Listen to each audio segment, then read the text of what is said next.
Christmas, a classic since it was written in 1943. We are going to take a look here at playing it. I don't want to call it a campfire version because it has a lot of slightly difficult chords in it. But it's going to be a sing-along version. Now, many years ago, in the middle 80s, I recorded a solo version of it. I may get to a lesson on an instrumental version a little bit later, but I've had a lot of students ask me about how can I just strum through it and sing it. Well, it's not as easy as like Silent Night or some others because it's more of a contemporary Christmas tune that has a lot of diminished chords in it and a lot of barre chords. So we're gonna break it down into, and we'll look at a lot of options for the diminished chords in particular. Well, we'll look at the two main options, this and this, and where to put them for what happens in here. But you need to be pretty comfortable with barre chords as well. And then we're also look at some 6 chords. D6, D minor 6, and we'll look at a couple different ways of playing each of those. A6.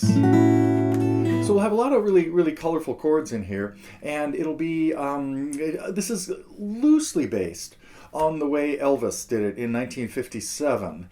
But it really just makes a good strum along.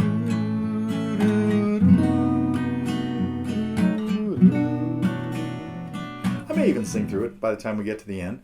But we're really just going to look at a lot of chords and a way to run through it. Now there is most of these songs from this era, the Tin Pan Alley era, included what would be called a verse, like an introduction.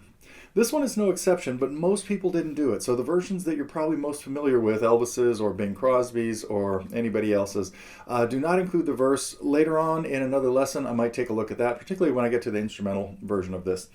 But you can find that on, I believe Johnny Mathis did it, and Karen Carpenter, the Carpenters version of I'll Be Home for Christmas, included the verse. But most of these songs, as I mentioned, from the 40s and 30s, late 30s, 40s into the 50s, included what we might consider an intro that is usually left off of the song, and then it goes into the chorus. Back then it was called the refrain. So refrain and chorus sort of meant the same thing back then. Now they mean slightly different things. But so what we're working on is essentially the chorus to I'll Be Home for Christmas. Okay, coming up, we'll start breaking it down.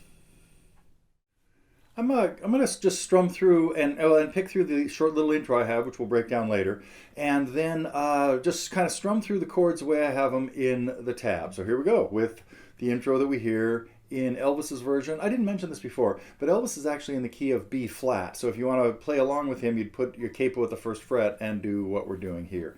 But here's what we have in the tab. The intro. And our chords.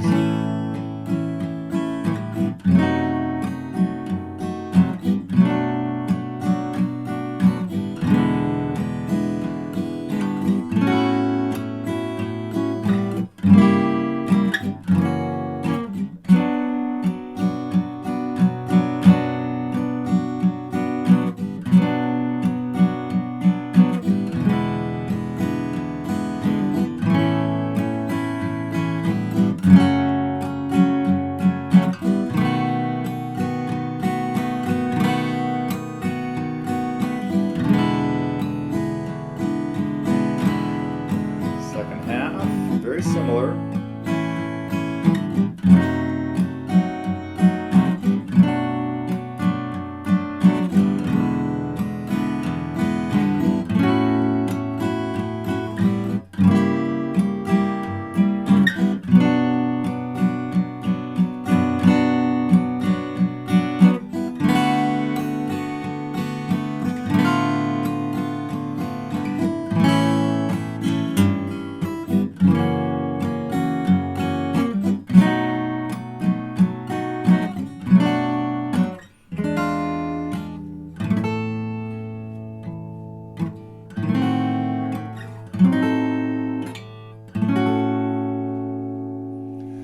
Now, that ending was really just the way Elvis's recording ended, with a kind of the little choir came in and just repeated the line, I'll be home for Christmas.